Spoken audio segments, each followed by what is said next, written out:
You are the way. Show heirs. When you read that if you say that's not me, then you are right. However, if you search your heart and feel like that is truth. Even though you may not experience it, then for you it is the truth. As a man thinks in his heart, so is he. I experienced for years thinking I might be the worst Christian on the earth. If I had not changed my thinking, I would still be in that dilemma.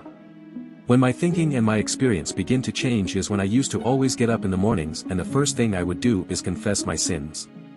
I will never forget one morning as I was confessing my sin and repenting for all the wrongs I had done. I even said one day, Lord, when you come back, I will probably still be smoking. And within me I heard, stop confessing your sin, don't you believe what you've been taught? Search your heart and then begin to speak about what you believe in your heart. As I searched my heart, I really did believe that I was a son of God, that I was totally forgiven and set free. Right away I realized my problem was I was confessing what my mind was telling me instead of what I believed in my heart. From that day on I began to speak what I believed in my heart. I would go in my room at night and begin to confess things like, Lord, I thank you that I am not a sinner. I thank you that by the power of your Spirit you have regenerated me, and I am a new creation no longer influenced by the flesh. It took quite some time to renew my mind, but eventually things began to drop of my life until one day I awoke, and as I've said many times before, I heard, everything you are trying to become you already are. From that day, July 11th, 1982, I have never had to struggle again. If what I am thinking and experience is not the truth, I do not confess it. I heard a famous preacher years ago say, a thought and spoken dies unborn. Most people have a difficult time believing they create their experience. What I share with you is not just some teaching that I picked up. It is my experience, and what I experience is the truth of what Jesus taught. Many religious people say that the law of attraction is simply a New Age teaching. If that is true, then Jesus was a New Age teacher. As I said in the beginning of this article, as a man thinks in his heart, so is he.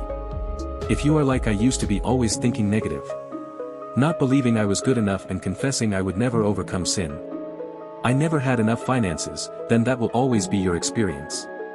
My sister Johanna used to ask me years ago, how do you do what you do? You could fall in an outhouse to come out smelling like a rose.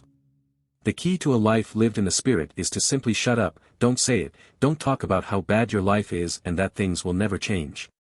Know that in the deepest recesses of your being you are a beautiful, magnificent being of light and unconditional love.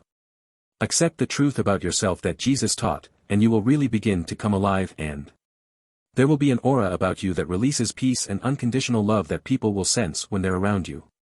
Many, including myself for years, have talked about the manifestation of the sons of God. It's really not just sons of God but sons and daughters of divinity.